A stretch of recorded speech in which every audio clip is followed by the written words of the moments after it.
Okay, so this week we will discuss about the aggregates. Aggregates is, so I told you first week 2, 3, 4, 5, and 6, we are discussing about materials. So the first material that we are going to discuss is aggregates. These are aggregates, so they are, as you see here, granular material. They are in the granular form. So if you consider the pavement, main material that we use in the pavement construction is aggregate. So every layer has aggregates, and the amount, if you consider in the volume wise or the weight wise, its majority is aggregate. So there are two main uses of aggregates in pavement construction. For the foundation layers, so we mentioned about the sub-base, base, so the foundation, and also the top layer. So it can be the base of a concrete pavement, or the varying surface, or the again base in the asphalt concrete. 85% in volume in the asphalt concrete is aggregates. So the rest 15% will be the bitumen. So we told that we bond the aggregates together using bitumen in flexible pavement, and in the concrete, cement concrete, 80% volume is aggregates, 20% is the other materials, like, roughly, okay? So other materials like the cement and water, and if we have any admixtures, those kind of things. So main, when we consider the amount of materials, we have aggregates. Aggregates are the main material that we use. And we talk about the five classification of materials for pavement. We discussed last week about the unbound granular material, that is totally the aggregates, and modified granular material, that is aggregates, but we have modified them to improve the properties. And cemented materials we discussed, it is slightly bonded aggregates, so it can be using a binder, we slightly bond it. And also I told the cemented material won't be like strong as concrete. It's slight bond between aggregates. It won't stay bonded forever. It will break. And also we have asphalt concrete and the cement concrete. So they all, in these 5 classes of materials, we have aggregates. So we are going to discuss about the aggregate sources. Aggregate is a natural material. So the properties we can't control, they form naturally. But if we know how they have formed the source, the properties will be different. So it is easy for us to understand the properties if we know from where it is coming from. So we learn it, and then we learn about the aggregate properties, and also how the aggregates are produced. So these are the 3 topics that we are going to cover. So aggregate sources can be natural or manufactured. We have manufactured aggregates and natural aggregates. So natural aggregates can be rock quarries, river run deposits, and gravel pits. And rock quarries there are three rocks types.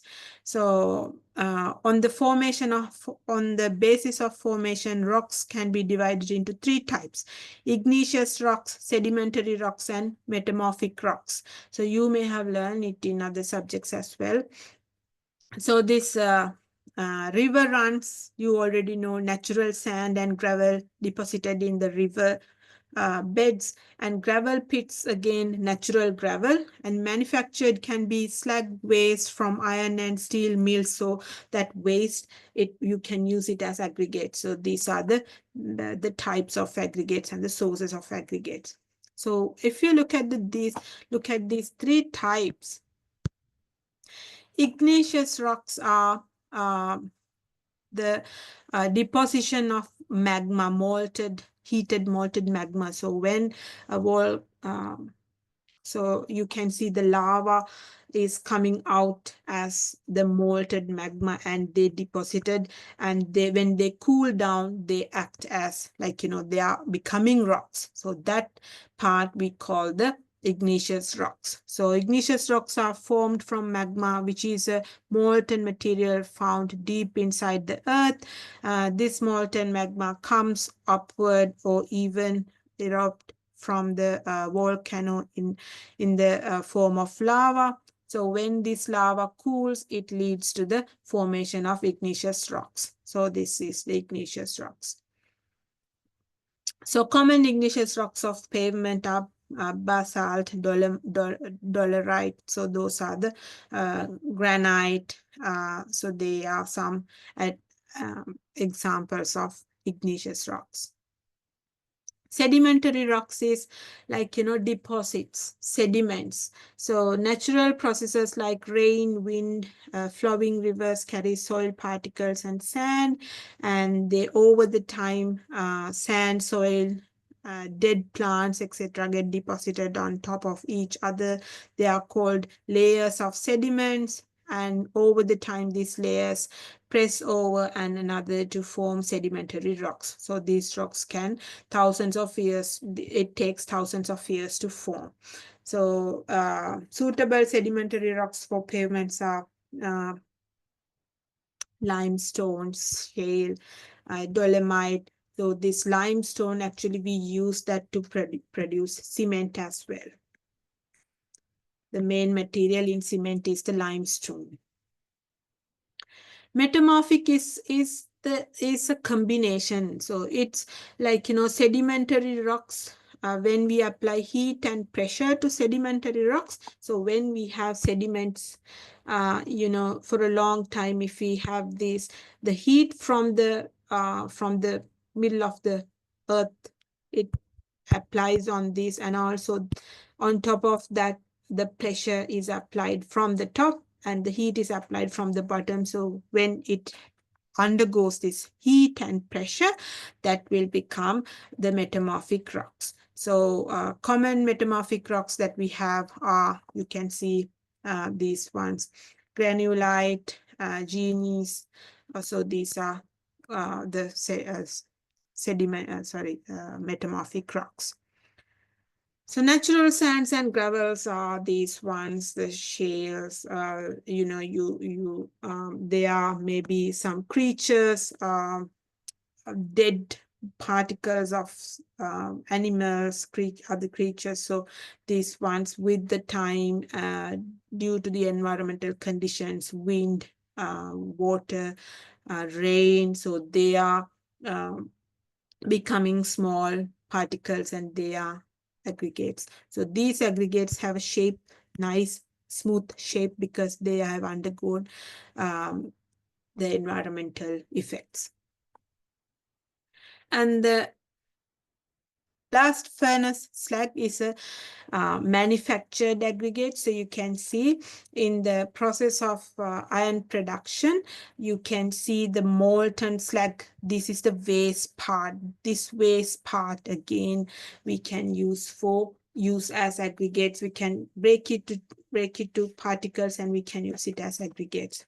So slag aggregates are byproducts specifically formed to remove non-essential elements from the production of iron and steel.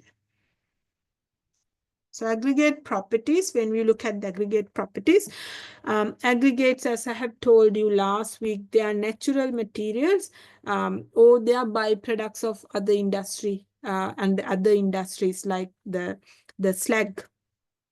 So, and its engineering properties varies depending on the rock mineralogy, structure, grain size, texture, and degree of weathering. So we need to, but as we have aggregates as the main material in all the layers of pavement, the properties of aggregates are very important. But as they are natural materials, or else as they are industry byproducts, we can't control the properties, but we should be able to measure it, find it, and test it in the lab. So these properties are very important for structural and functional performance of the pavement, as aggregate is our main material. So we are going to look at these properties which are responsible for structural and functional properties of the pavement. Particle size distribution, gradation, And the durability of aggregates, moisture content, it is very important. So these ones are very important for us. Bulk density and particle density and specific gravity. So all five are very important. Among the five, particle size distribution and moisture content is very important as well. We are going to discuss more about these two. So you have some activity in the views. So when you have time, please do that. So now let's see the particle size distribution or the gradation. So gradation help determine almost every important property in asphalt mix and concrete mix.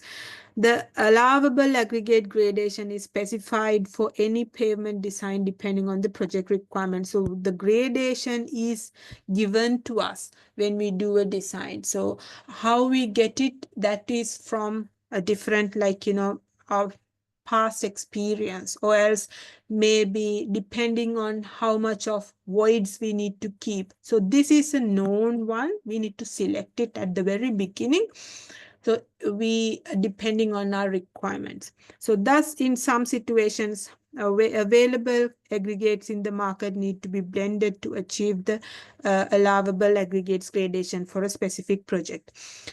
So the aggregate gradation required particle size distribution is given to us. So when we do a pavement, when we design a pavement, we know the particle size distribution that we need to have.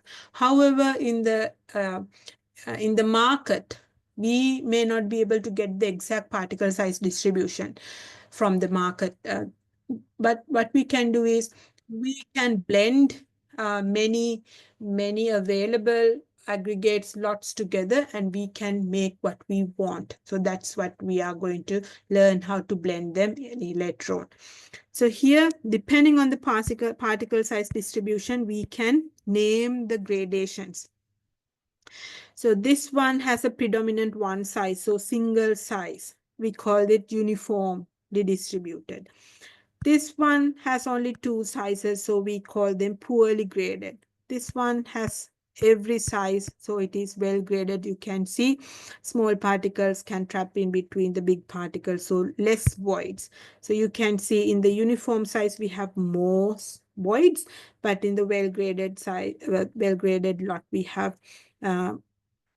have less pores. However, depending on our requirements for the pavement, this one is stronger, but we are not going with this well-graded one all the time.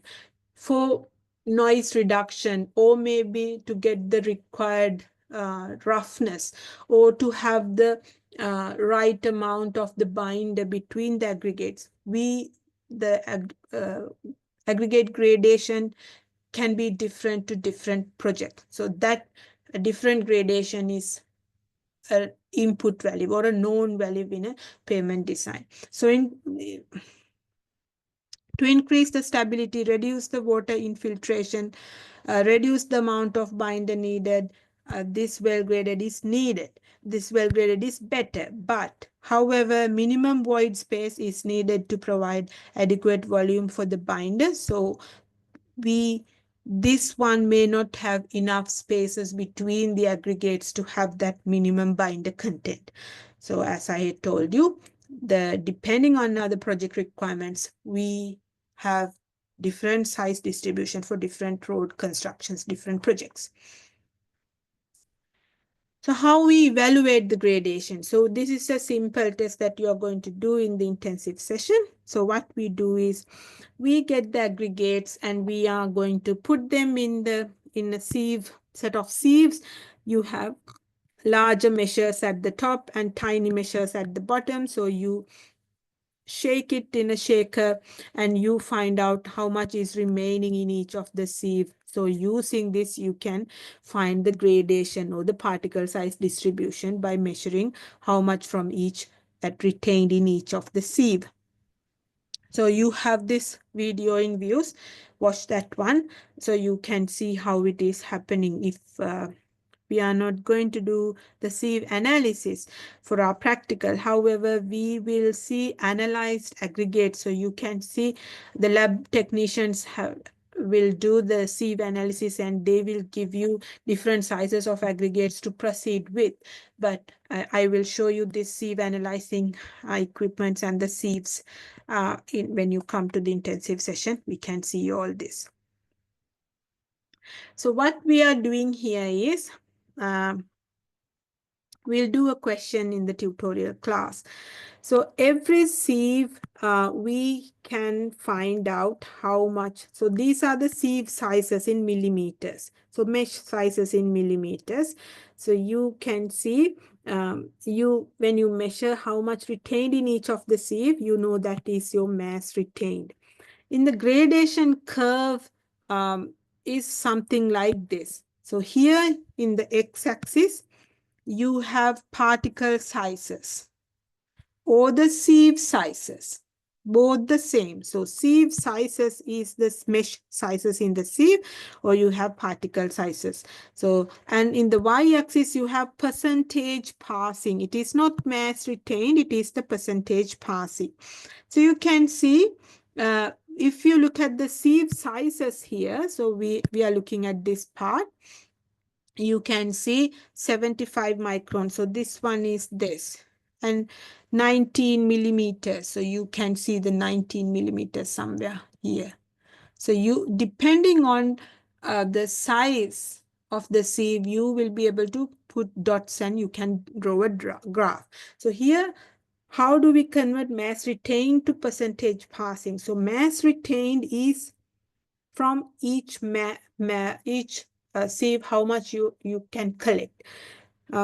To find how much pass through, this is the passing. So if you want to find passed, how much pass through, so that will be, you need to find the total of this.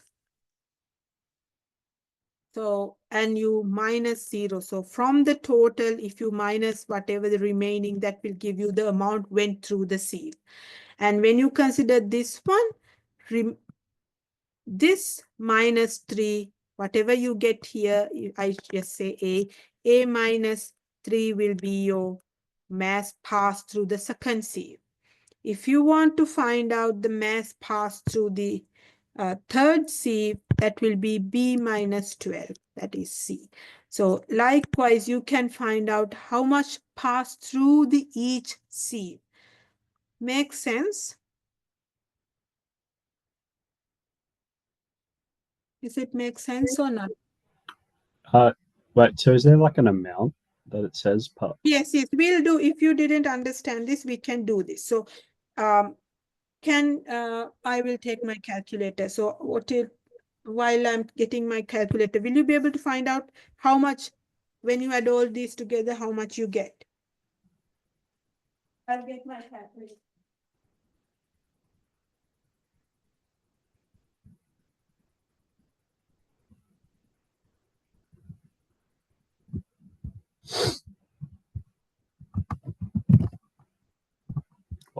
Just add all the mass retained? Yes.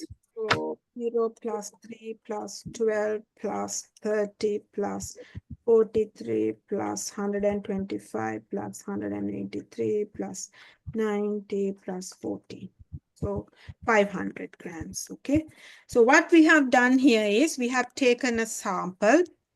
This is our sieve set, and we have taken 500 grams of the aggregates, and we have put that 500 to this.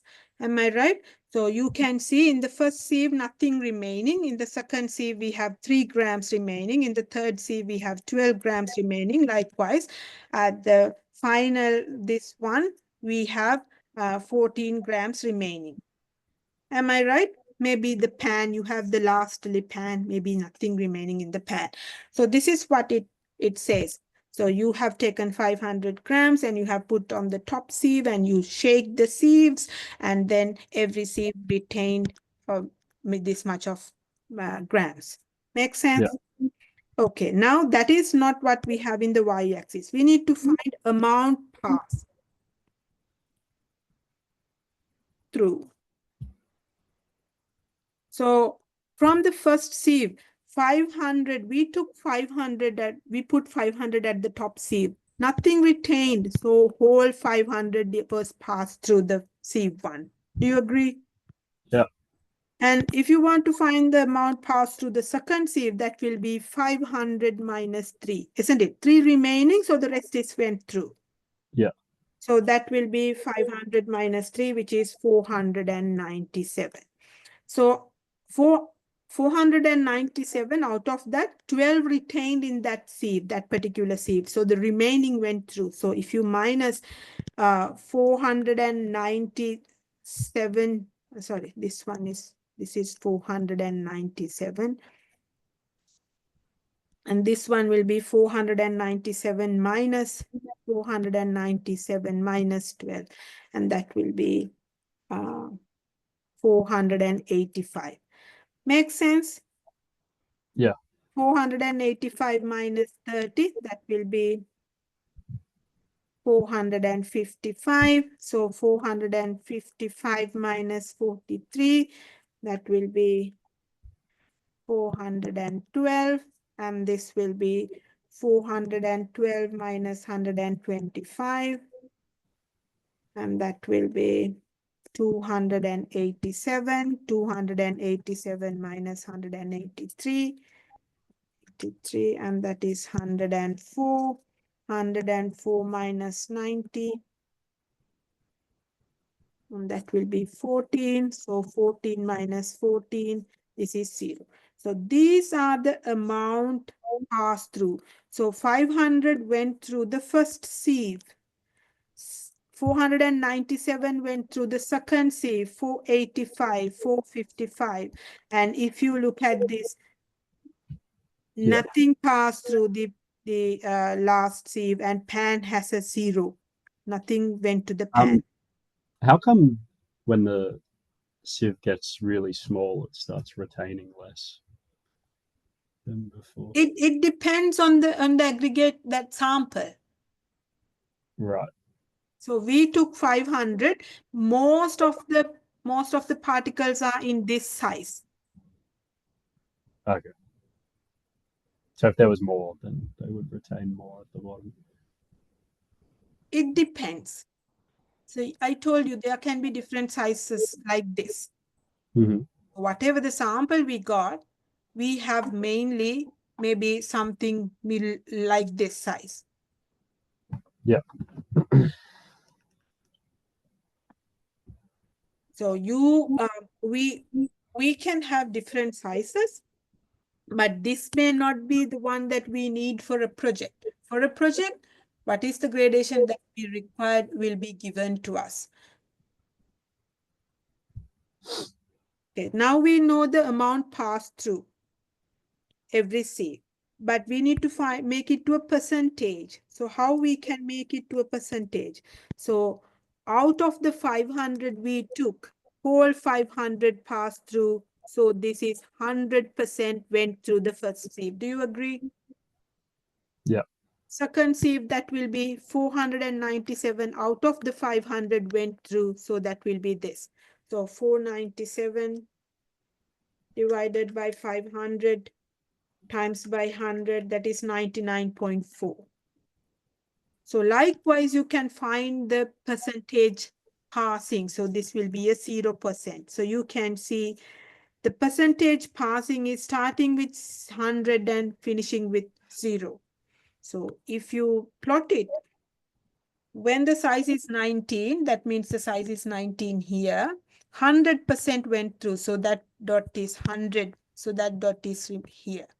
Am I right? Mm-hmm. For the 13.2 is this, 99.5. So 99.5 is very close to 100 somewhere here. If you find the next one, 485 divided by 500 times 100, that will be 97%. So third C, 4.75. This one, 4.75 is 97%.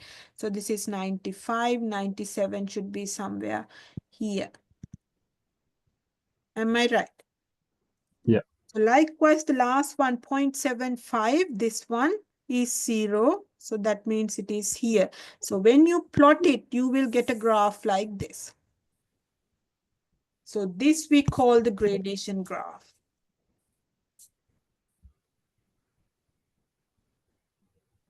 Are you okay to get the gradation graph? So you have a question in the tutorial, and you have a question in your practical as well.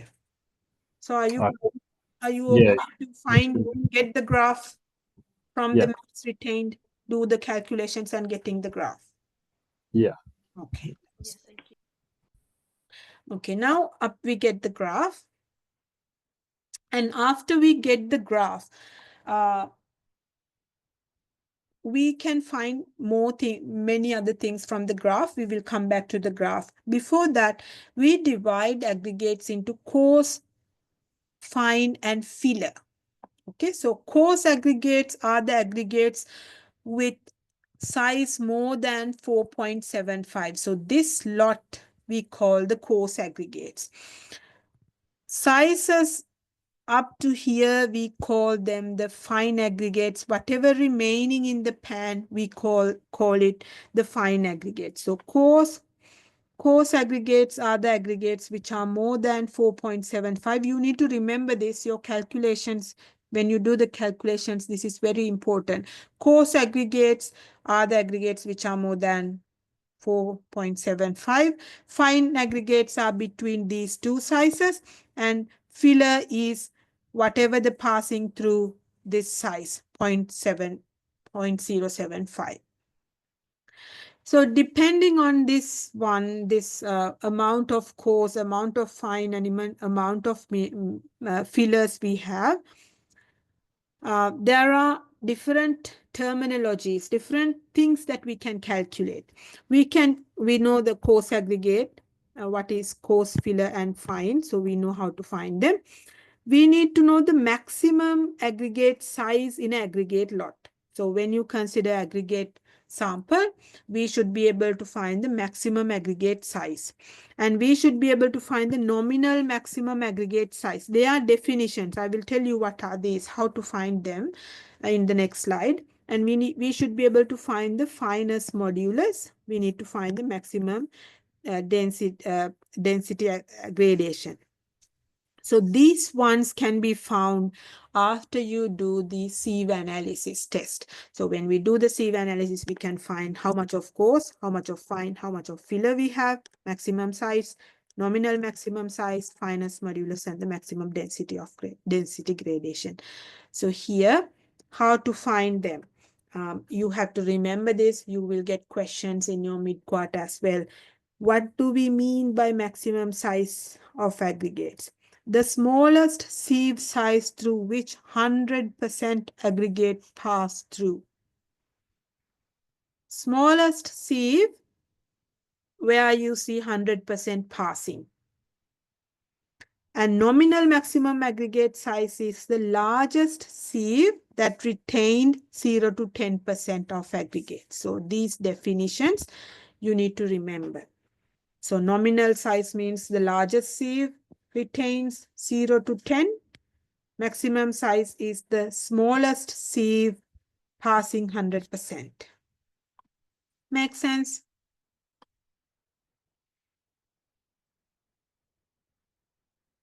Is it clear? Yes, thank you. Yes, thanks, Shipika. Okay, so maximum density gradation, grading with the exponent of n is equals to 0.45 in equation below is known as the Fuller maximum density curve. So when you consider this is the maximum density gradation curve, or the equation to obtain the maximum density gradation.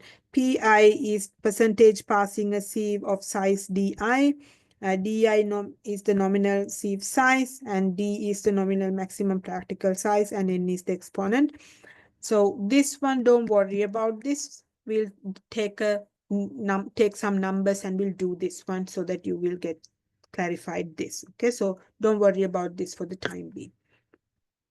Okay, now let's see the fineness modulus. Again, it is a very important one. So fineness modulus is a measure of the fine aggregates gradation by adding the cumulative percentage aggregates retained on these standard sieves. So standard sieves are these ones. And dividing by 100. So sieve numbers, we know sieve sizes. So sieve sizes, we know that is given in the sieve. So when you look at a sieve, you can see these numbers on the sieve. And mass retained, after we do the sieve analysis, we can find out how much of aggregates retained in each of the sieve. So this is what we can obtain from the sieve analysis data. So with the sieve analysis data, if you want to find the fineness modulus, what you do is the definition of fineness modulus is cumulative percentage of aggregates retained. So aggregates retained, the percentage of aggregates retained. So this is the aggregates retained. So how do we find the percentage retained? Because you need to find the percentage retained, isn't it? So how do we find the percentage retained? Is that where we go through and add up all the masses retained and then divide each one, like, and then do what we did before and minus each line total? And you don't need to do the minusing the total part here because we are not finding out the passing. We are still in the retained one. So this is the retained. We minus from the total because we wanted to find the passing amount in the previous one. Do you remember that? We wanted to find the passing amount. yeah. Amount passing. Now for finding the fineness modulus, we don't need to know the passing amount. We only need the percentage retained. So we know the retained amount. So total, how much of aggregates we have taken? So that will be 12 plus 30 plus 43 plus 125 plus 183 plus 90. So that is 483 grams. Sorry, 483 grams we have taken. And if you want to make it to a percentage, that will be 12 divided by 483 times 100. So that is the percentage retained. If you want to find for the next one, that will be 30 out of 483 times 100%. Is that make sense?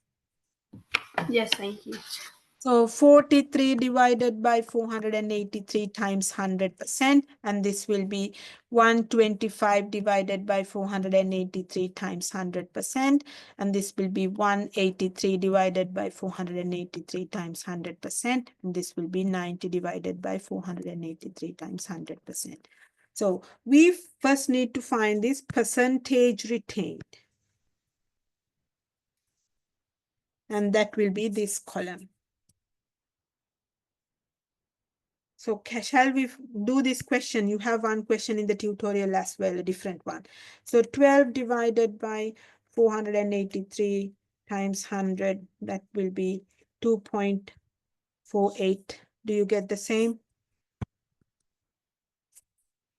And the next one is 30 divided by 483 times 100, which is 6.21. Am I right? 43 divided by 483 times 100, it is 8.9. This one is the percentage retained. Okay, I don't have enough space there. 125 divided by 483 times 100.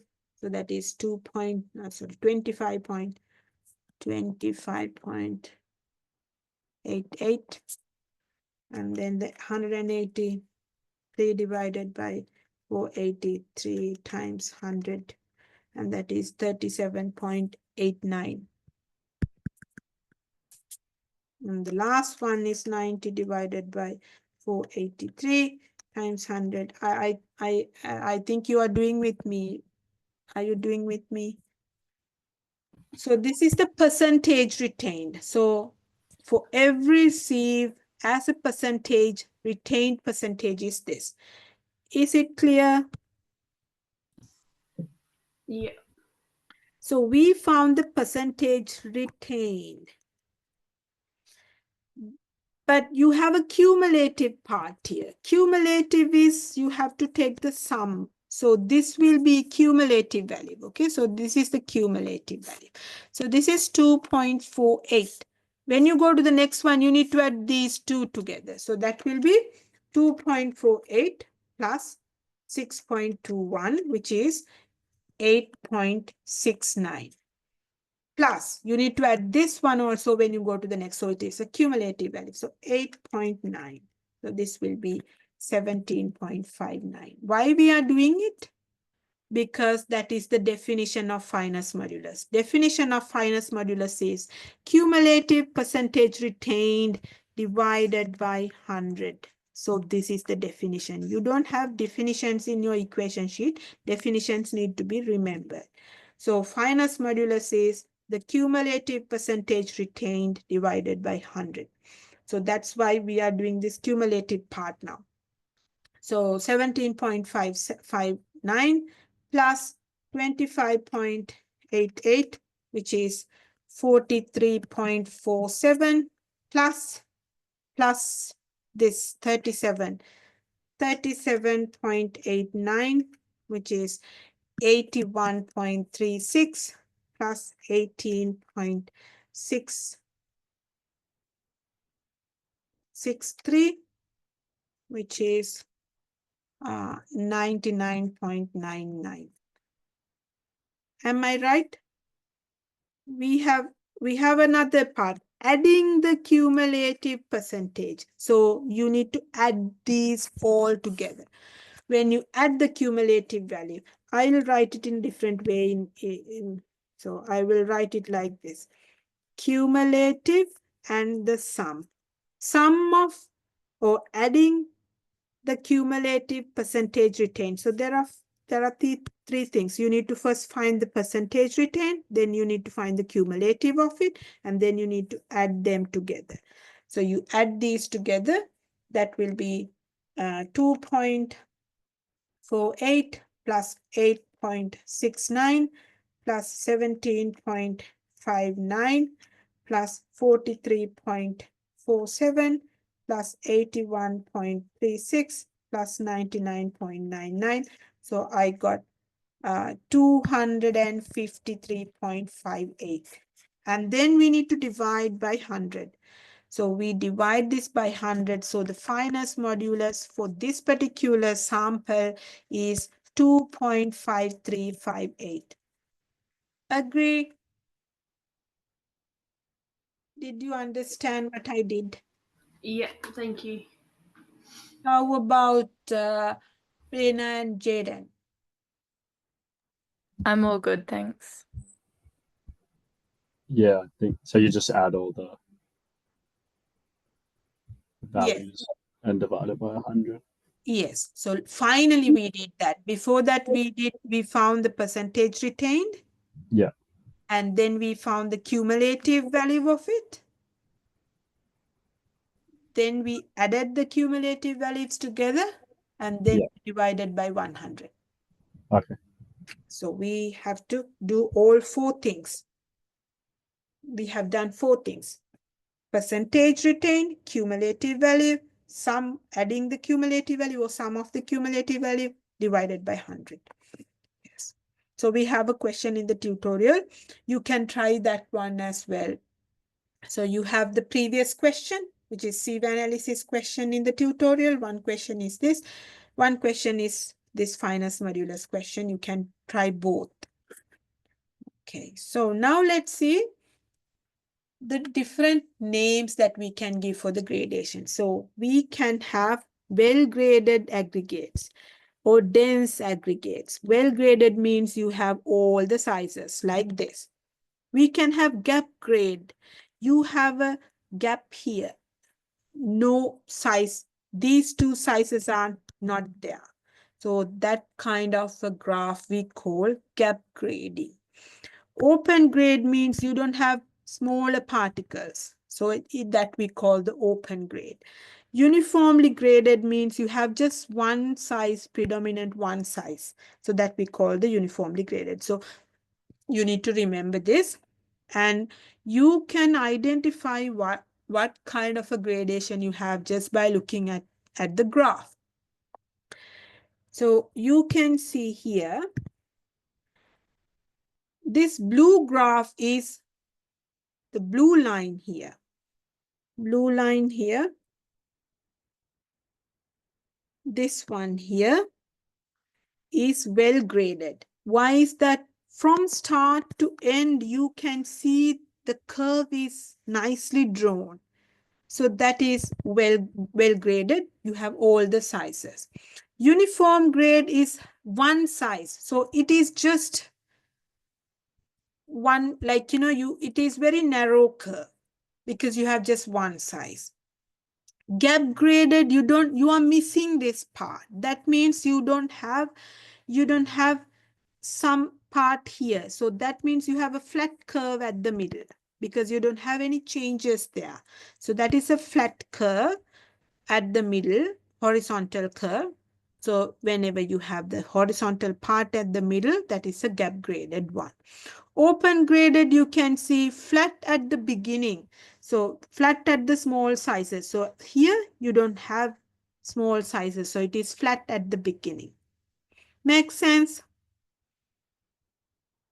Yes, thank you. So when in questions, even in your, I think in your quiz, you have this graph given and asking you to identify which one is what. So just by looking at the graph, you should be able to identify which one is what.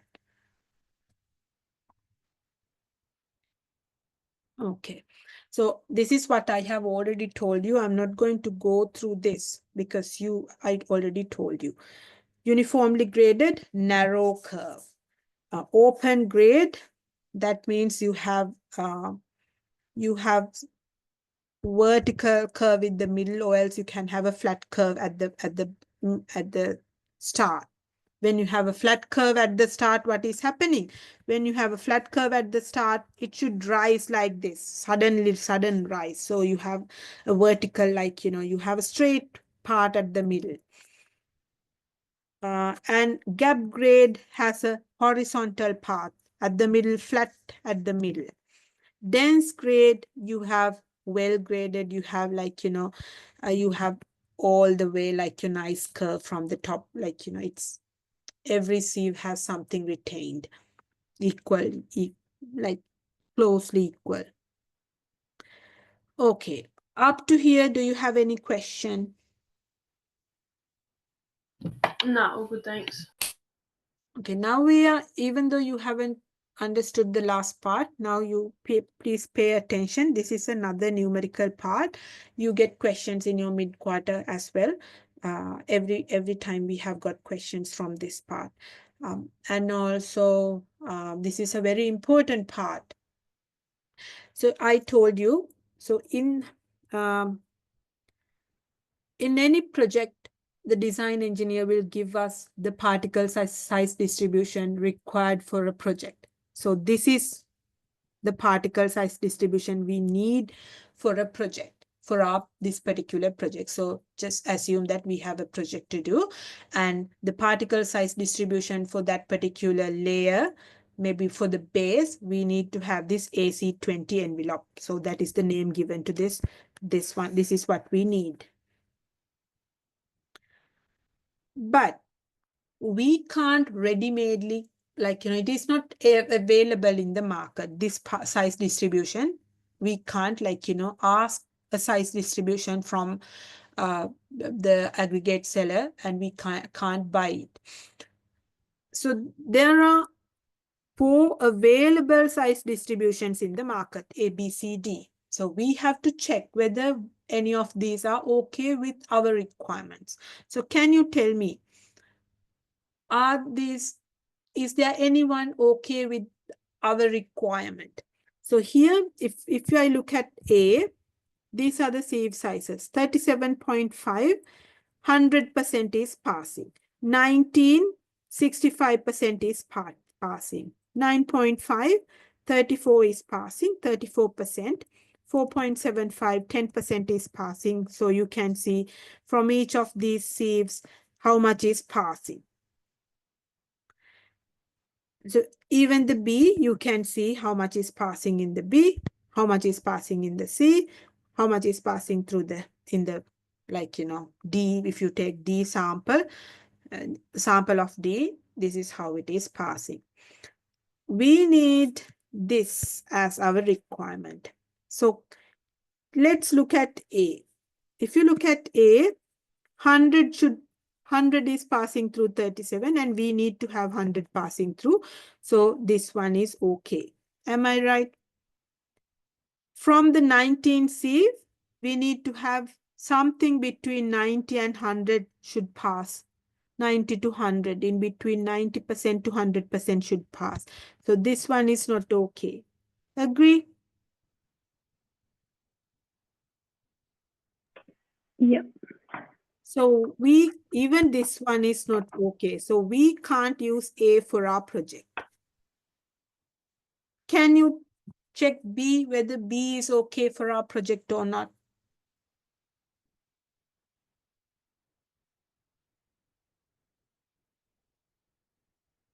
Is B okay?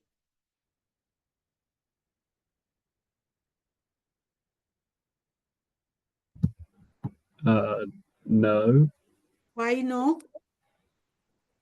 because it's got 35, but it's Yes. 37 or 55. Yes, so B also not okay. How about C? No, No, why it is no? because it's got 100. Yes. Should be. So D? No. No. Okay, so none of the available ones are okay with our project. So what we are going to do, what we can do, we can't do sieve analysis and we can't get from, like, you know, we can't take the aggregates and do the sieve analysis and separate different sizes and blend them like as we want. Why we can't do that? Because this is tons of aggregates. We can't do sieve analysis for, like, road means it is many kilometers. So we can't do sieve analysis and separate aggregates. Am I right? So we should be able to somehow use this ABCD and get what we need. So how can we do that?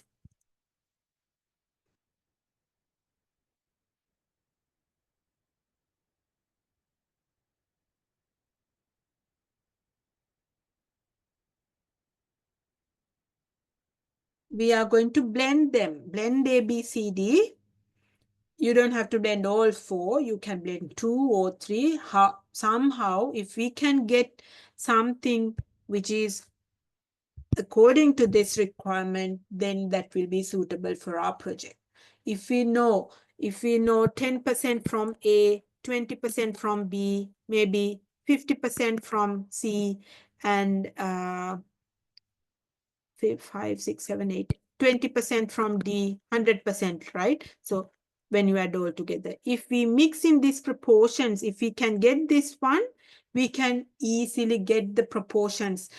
10% from A, 20% from B, 50% from C, and 20% from D, and blend it and use it for our project. Do you agree with me? Yes. But now we need to know how much from each we need to get. To find that, we should do a trial and error method.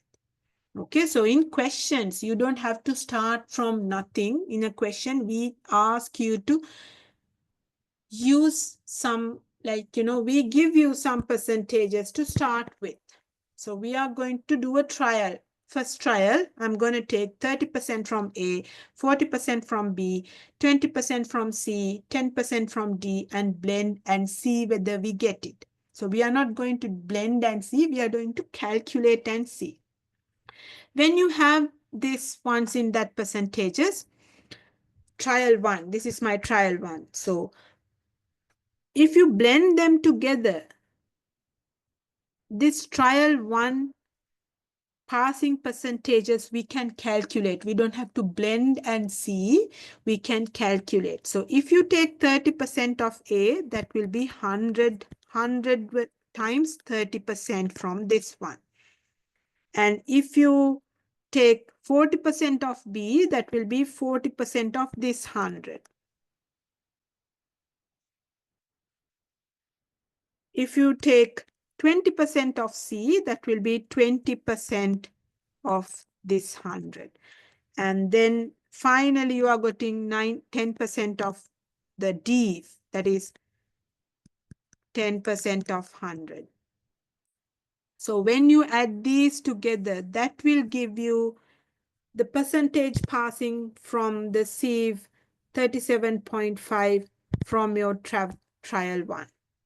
So this will be 100%. If you put the numbers in the calculator, you get 100%. So next one, how do we calculate the next one? Again, 30% of 65.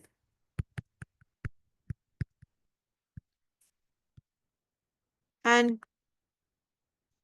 40% of 100. And then we have 40%, sorry, 30%.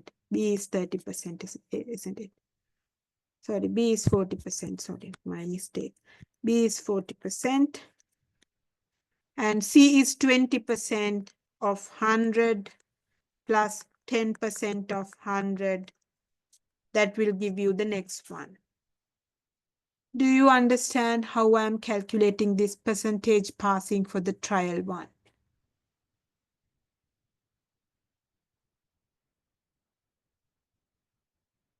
Yes, thank you. How about other two of you? Yeah. Those percentages, are they like did you just randomly pick them? Yes, that is a trial. We randomly pick them, but with our results from the trial one, we can find out which one to be increased and which one to be decreased. For the first trial, we don't have idea. We don't have any idea. But after we do the first trial, that will give us the base to think which one to increase, which one to reduce. Yeah. We have something to stand on then. But do they need sorry, does that need to work for every single one? Yes, yes. But like, you don't have to do 100 trials. When you do the first trial, you get an idea and you will be able to find the perfect one in the second trial or the third trial. You will be fine with that. Okay.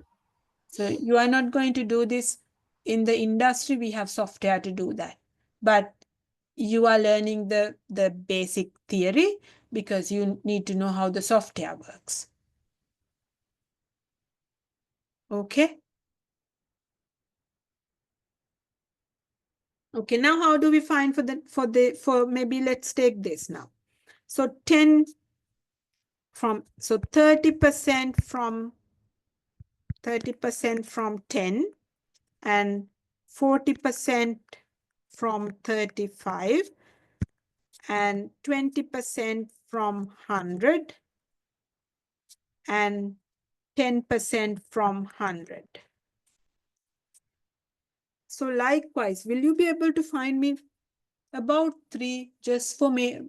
I have the numbers. I'll give you the numbers just for me to make sure that you have understood how to do this calculation. So can you please do me maybe this one and this one? Just these two. I'll give you a few minutes. So just finding a combination that works. Yes, combination like I did here. I just want the number. You put the numbers in the calculator and find me the last number.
Did you get it?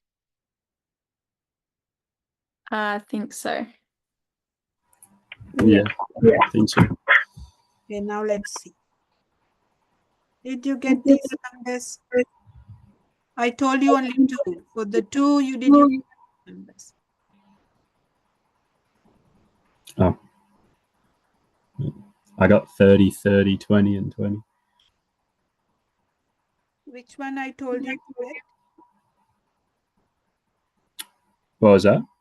Which one I told you to calculate? This 1.A18 and 0.3, is that right? Yeah. Okay, so did you get 8.3 and 18.1 or not? No. Okay, so let's see why you didn't get. So you have I thought we were like making up our own percentages for those. no, you need to do with this is your first trial. This Okay. 30, 40, I 20, did my 10. own. I did my own percentages Okay, to that's get fine. like between that range. No, this trial one, we stick to these percentages Okay.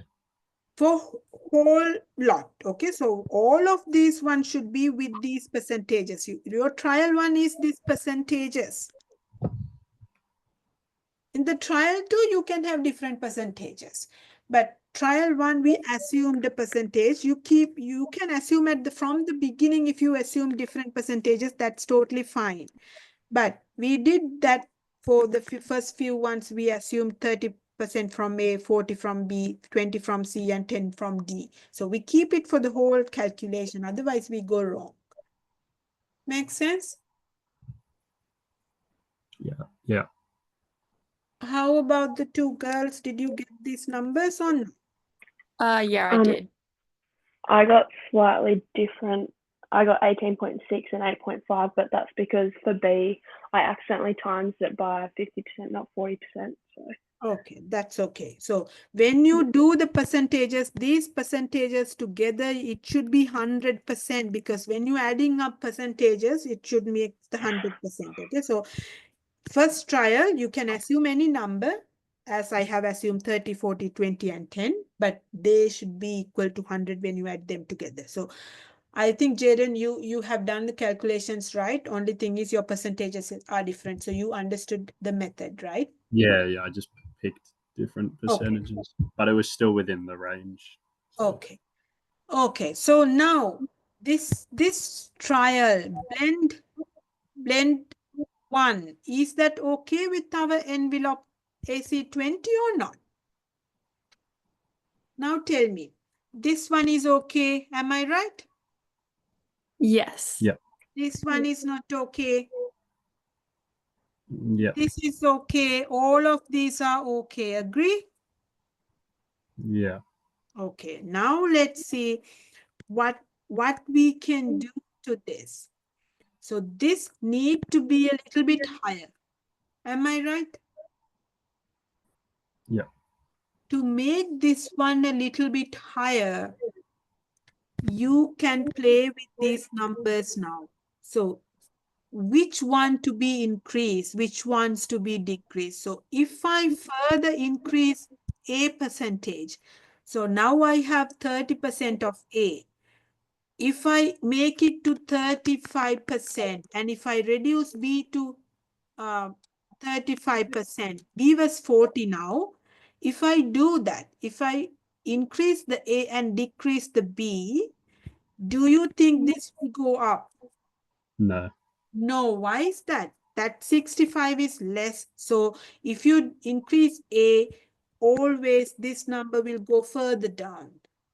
Do you agree? Yeah. So we now have an idea. We have to decrease A. If we want to make it higher, we have to decrease A. Why we have to decrease A? Because 65 is the lower value. We can increase any of these ones. It doesn't matter, but we have to definitely decrease A. So my second trial, now I have an idea what to do. What I'm going to do is I'm going to make A 25%, and I can increase any of these by 5%. So I keep the B 40%. I'm going to increase C to 25%, and I keep the D as 10%. So this is my second trial. So we stood on the first trial and we now decide which one to increase and which one to decrease. If you do like this, your second trial or the third trial, you will get your right envelope. Make sense? Yes, thank you. So in questions, we will give you the starting trial. In a way, it will make your life easy so that you will use the first trial and decide what to do in your second trial. And you will be able to, if you understood which one to increase, which one to decrease, you will most probably get the second trial right, for which is lying in this envelope. So that, again, you have this question in your tutorial with two envelopes. So you can try that question. You know how to do this one. And they have given you where to start. Trial one composition or the percentages are given to you. You can try that question by yourself, and you will do it in the class anyway, but you can try it by yourself as well, because now you know the method to do. Okay, any question? No, I'm all good. So if I do that, if I make A25, B40, and as I told you, I'm going to increase C and decrease A. If I do that, you can see what has happened. Now this blend is okay. Do you see that? Yep. So you will be able to do that after doing the first trial. Okay, now we have used this formula when we were calculating.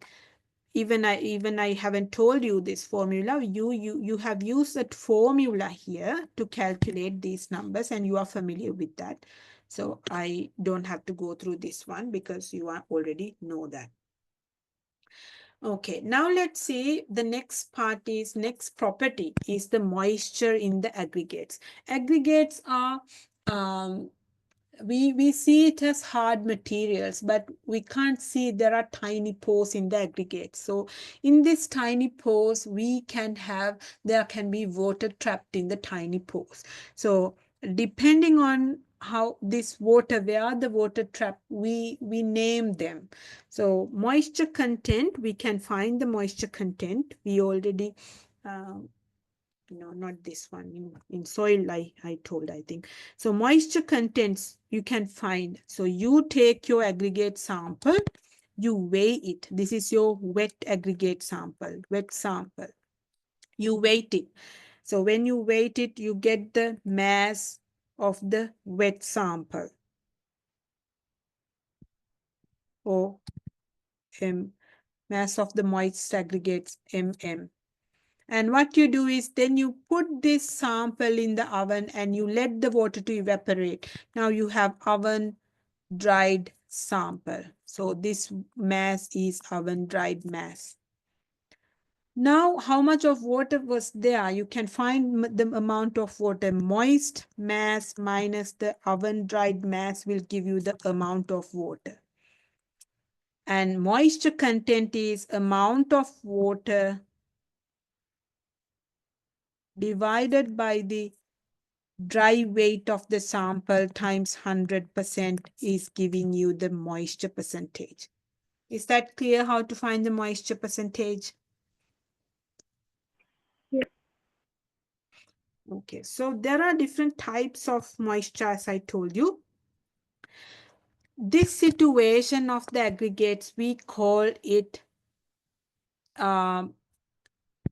surface wet. Like, this is the wet aggregates. And if you wipe the surface, if you just wipe the surface, all this surface water will go away. And this sample we'll call the surface. This is the surface saturated dry condition. So surface is saturated. You have water along the surface. And this we call the second one, C, we call that the surface dry condition. surface is dried, but you still have water inside the pores. And this one we call, I have to check that name in the next slide. This one we call the oven dried. When you oven dry the sample, all the water trapped inside the pores also will evaporate. So that condition is the oven dried. This one is the surface dry condition, and this is the surface saturated condition. And this one I need to check, B. It should be somewhere. I'll let you know. Mostly we are talking about these three conditions, okay? Oven dried, surface dry condition, and surface saturated wet condition. So these are the three conditions that we are mainly working on. And this one we don't, like, we don't have halfway filled one. We don't talk about it, but there should be a name. I'll check and we'll let you know. Okay, now let's see. That is about the moisture. Now, another property is bulk density and the particle density. So aggregate weight is most often expressed on volume basis rather than the particle basis. So bulk density is defined as the dry weight of the aggregate per unit volume. So weight and the mass, you know the difference. Weight is equals to mass times the gravity. So dry weight divided by the volume, we call that the bulk density. Bulk density consider both the aggregate and the pore space. When you consider the volume, it is the volume of the aggregates plus the volume of the pores. So when you consider in between aggregates, there are air gaps. So when you consider the volume, you consider the volume with the air volume, but the weight is only the aggregate volume when you consider the bulk density. So your bulk density depends upon how densely the aggregate is packed. It is also depend upon the size distribution and the shape of the aggregate. So when you have well-graded soil, the bulk density is high because your weight is high, less voids. So depending on particle size distribution and the particle shape, this bulk density can change. Is it clear or not? When we do questions, it will be more clearer, but this is the theory. Now, the next topic is, next property is durability. Durability is the ability of aggregate to withstand weathering, that means moisture content and the temperature, and retain their dimensions and mechanical properties, strength, hardness, toughness, and soundness. So strength is withstand applied loads in service. If how much of load can be withstand by aggregates is the strength of aggregates. Hardness is withstanding abrasion by other materials. Hardness is a surface property. If it is harder, less scratches when two materials are touching together, the scratches are less or damage is less. Hardness is surface property. Toughness is withstand impact loading. So tough means, when impact loading means, like, if you give sudden forces like with a hammer, so that is impacts. It's not applying all the time, just sudden forces time to time. Soundness is withstand the effect of moisture and temperature changes. That is the soundness. So these are four properties, and how long this aggregates can keep these properties under different moisture conditions and the temperature conditions, we call that the durability of aggregates.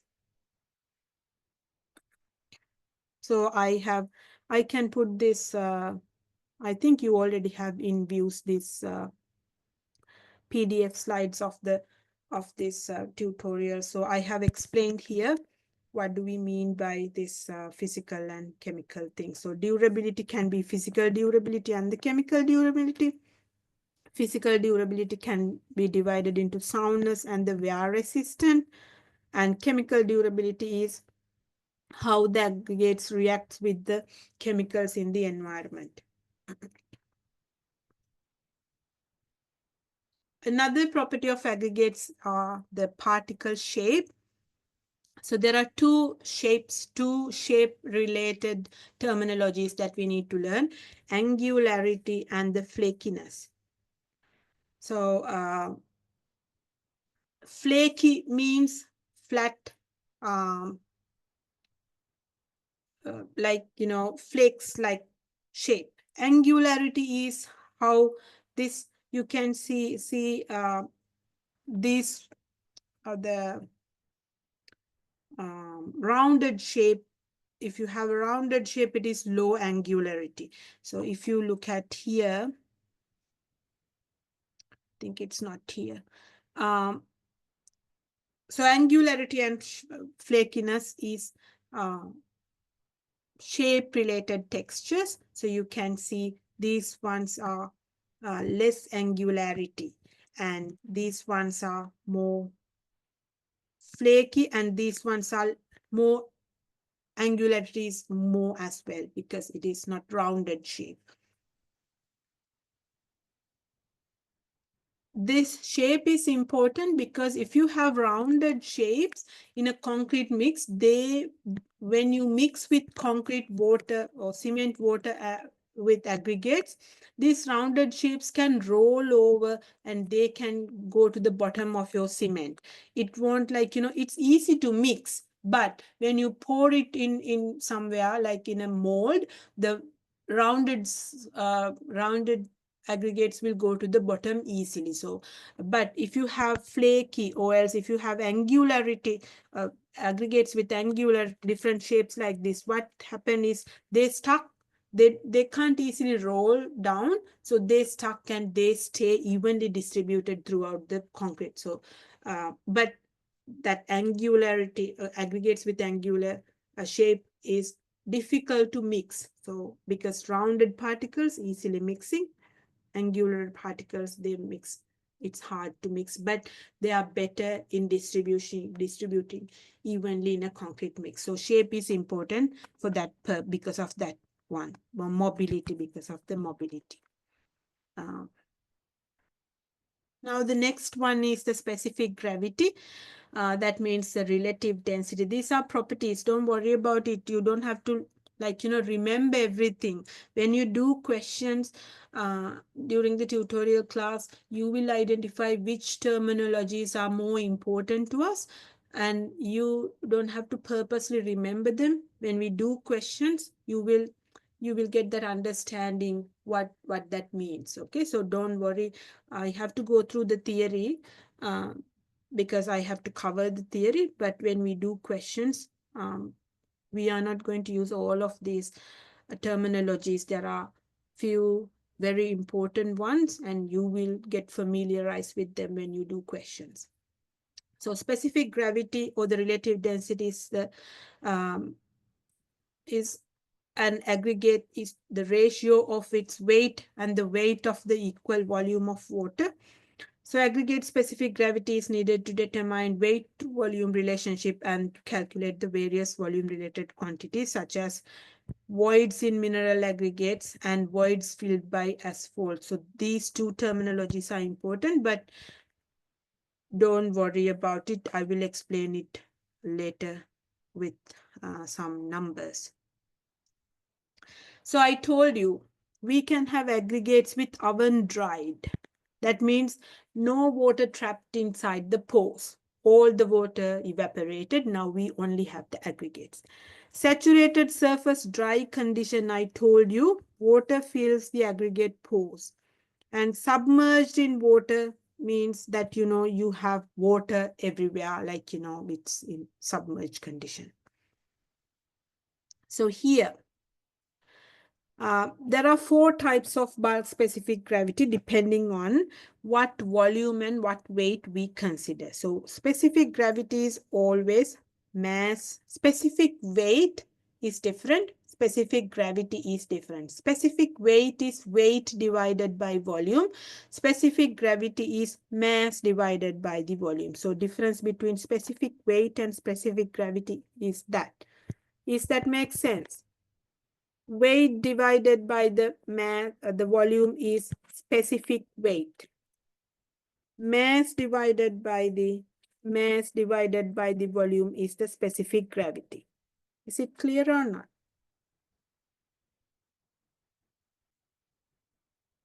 So when you consider mass and volume, we can have different masses and different volumes.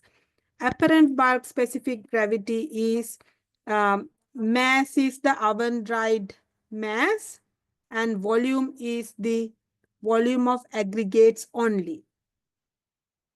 So mass will be the oven-dried mass and the volume is the aggregates volume. So if you divide these two, that number that we get, we call the apparent bulk specific gravity. Then we have oven-dried bulk specific gravity. In that one, we consider mass, the oven-dried mass, and we divide the volume of the aggregate particles and the water permeable voids. So volume of aggregates plus the volume of voids is this part we call the oven-dried bulk specific gravity.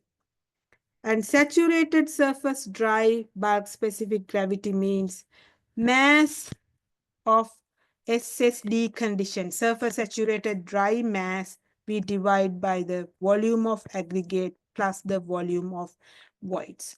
So that one we call the saturated surface dry bulk specific gravity. Do you understand these three?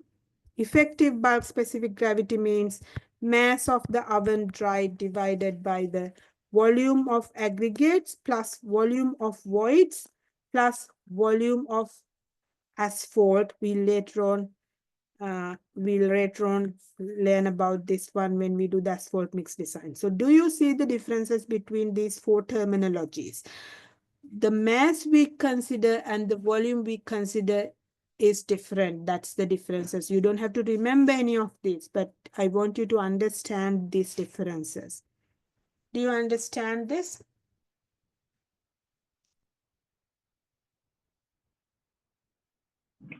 Yes, thanks.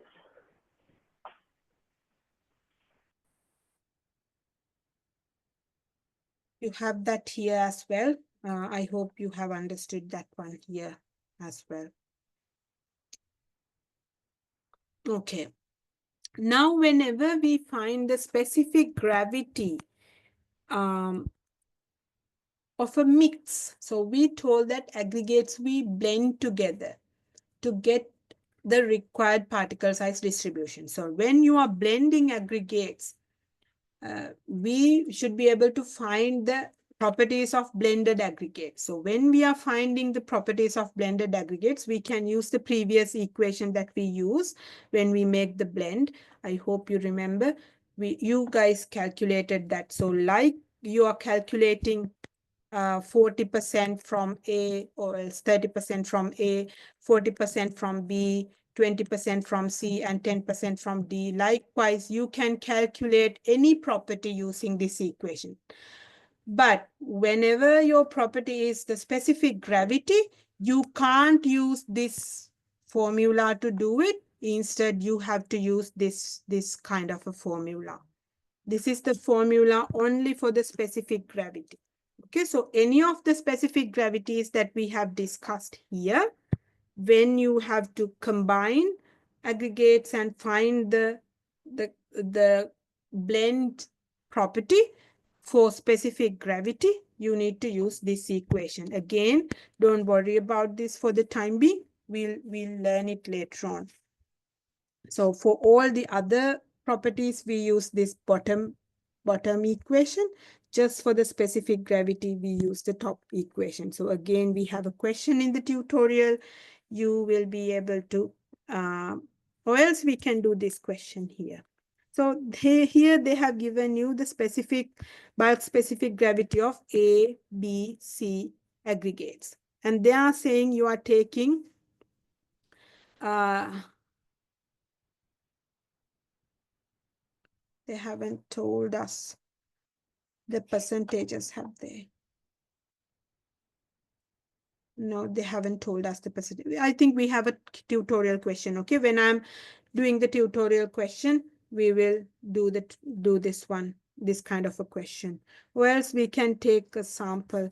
Well, we are taking 30% from A, we are going to take 50% from B, 20% from C, and we blend together. And we need to find the bulk specific gravity of the blend. So we know the bulk specific gravity of A, we know the bulk specific gravity of B, and we know the bulk specific gravity of C. And now we are going to blend them together in these proportions, 30, 50, and 20. And our question is, what is the bulk specific gravity of the blend? So you can't use this equation for bulk specific gravity. You can't do 2.5, 30% from this plus 2.3, 50% from this, and 2.7 times 20% from this. This is what we can do for any other property apart from the specific gravity. When you do calculate the specific gravity properties, you can't use this method. So that's why we have a different method. So let's see how the different method works. So whenever you want to find that, what you do is that specific gravity of the blend is equals to, so what we are doing is 1 over, we have 30%, so 0.3, 30% means 0.3, you divide by 2.5 plus 50% from B, divide by this, plus 20% from C, that means 0.2 divided by 2.7. This is how you calculate the specific gravity of the blend. Do you see the difference between the previous method and this method? Here you take the 1 over value, and these are your percentages or the proportions, 30%, 50%, and 20%, and these are your individual bulk specific gravities, bulk specific gravity of A, bulk specific gravity of B, and bulk specific gravity of C. Do you see the difference between the two equations? Yeah. So this is only for any specific gravity property. So it can be either apparent bulk specific gravity, oven dried bulk specific gravity, saturated surface dried bulk specific gravity, or effective bulk specific gravity. For any specific gravities, you are going to use that particular equation. For any other property, maybe density, maybe the angularity, maybe anything, you are going to use the previous equation that we have used for calculating for the blend. Any question?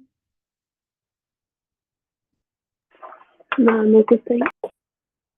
How about others? I'm all good, thanks. Jaden, do you understand?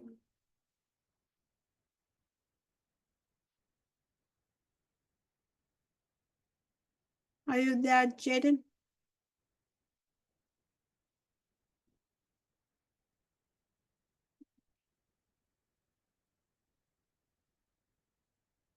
Okay, so we are at the very last part. There are a lot of theory. However, when you do questions, you always get numerical questions. Okay, so when you do tutorial questions, you will be fine. You don't don't have to remember all the theory, but you are applying the theory in the numerical questions, so you will be okay when you apply the theory in the numerical questions. Okay, the last part is aggregate production. So aggregates are usually produced to meet specific requirements. So we have to produce it to the right size and the distribution by crushing and screening process in crushing plant. There are 3 main steps in aggregate production: crushing, screening, and grist slice. So in the crushing, you can see we use these crushers. So we have raw materials, vibrating feeders, then we have jaw crushers, and then impact crushers to make it to smaller particles, vibrating screen to separate into different sizes, and then we have the constructed aggregate. So that's the process for the aggregate production. And if you watch YouTube, you can see some animated aggregate production videos and it will give you a better understanding. Okay, so I will show you the questions which you can try. Tutorial.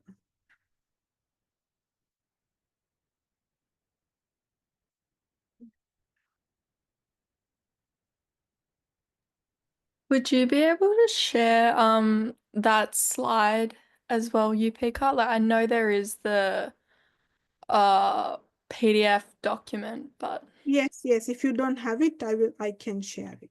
awesome, thank you.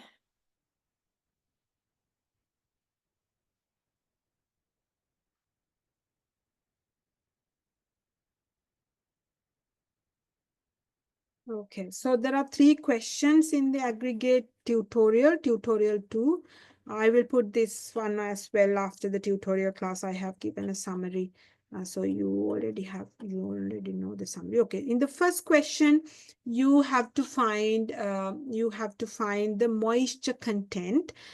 So if you know the wet sample, if you know the dry sample, you can find the amount of moisture in the sample and you can divide that by the dry sample weight and you can find the percentage of moisture. So you can try this by yourself. Then you have this one where we already did this question. This is the same question that you have for the practical. It's good to do this one and keep it with you so that you don't have to do this in the practical. So here you have A, B, C, D samples, 4 samples, and they are first, this is all passing percentages. So they are first asking you to plot it in the graph. So you have a separate graph in the views. You can print it and you can do it manually, or else you can ask Excel to do it. Excel, the only thing is when you do this in Excel, your x-axis should be in log scale. So you can find how to do it in the Excel. You need to change the x-axis to log scale. This one doesn't matter, it's normal. So it's a semi-log graph. So you know, here it says 37.5 is 100. So you can find 37.5, it should be 100. And then 19 should be 65. So 19 should be 65. 65 is somewhere here. So likewise, you are plotting these graphs, A, B, C, D. So you get 4 graphs somewhere like this. So you do that first. And then they are asking you to plot the envelope. So when you are plotting the envelope, it has a minimum and a maximum. So envelope is always have 2 values like this. So it has an envelope like this. So you have one envelope for AC20 and one envelope for AC28. So you are going to plot that also in the same graph. And you can see when you plot them, none of the ABCDs, none of them are lying between this envelope or this envelope. So you have to blend ABCD to get the right one. So they are asking you to blend it considering these percentages. This is your first trial. So you are going to blend it using the first trial and you will figure out that that first trial is not okay. Then you need to decide which one to increase and which one to decrease. And you have to somehow get two blends which are okay with AC20. One should be okay with AC20, another blend should be okay with AC28. So you have to find the 2 blends which are okay with AC20 and AC28. Do you understand the question? Yeah, so we have to find 2 different blends to match each Yes, that's right. envelope. Yes. So you Okay. first start with this trial and then you decide what to do. So that's your second question. And so when you draw the graph in Excel, it will look like this. I did manually as well. When you do manually, it will go like this. So you can do either any one you want. Okay, so I'm going to show this one. You do this by yourself and I will discuss it later. Okay, now they are asking you to find here in the third question, the last question in the tutorial, you have 3 aggregates and you are going to blend the 3 aggregates in these percentages and you are going to find the property of the blend. So One property is the angularity. So you can find the angularity of the blend. So you know how to do is 33, so 73, 30% of this plus 87, 60% of this plus 95 times 10%. So you know how to do this. But when you come to here, you have a different property, specific gravity. For these two, you can't use this equation. I told you, you have to use the second equation to do this too. So do this one using the second equation that I told you. And I think I have given it somewhere. Yes, so these are the two equations. So for the first one, you are going to use this equation. For these two, you are going to use this equation. These equations you don't need to remember. This will be given to you. Okay, so you have to do this question like that. So those are the three questions you have. And you can try the three questions by yourself, and we'll do together on Thursday. Do you guys have any questions? So you get this kind of question, even though we covered a lot of theory, that theory is important for you to understand the concepts, but when you apply, like, in numerical questions, that whole theory is not needed, but that understanding is needed. If you understood, that's more than enough. If you don't remember all the terminologies, that's fine. When you apply them into questions, you will get used to them. Okay, do you guys have any question? No questions. I'm all good, thanks, Yupika. How about you, Jaden? Well, good. So you try the questions by yourself and come to the next class, or else if you are unable to come, you can watch the recording. Okay, so I'll wind up the class and I'll see you on Thursday. Thank you, Yupika. Have a good night. Thank you, you too. Thank you. Can I just ask, do you have a time yet you're thinking for the midterm exam to be held, just Yes, so yes. we can So book time? I'll first stop this one.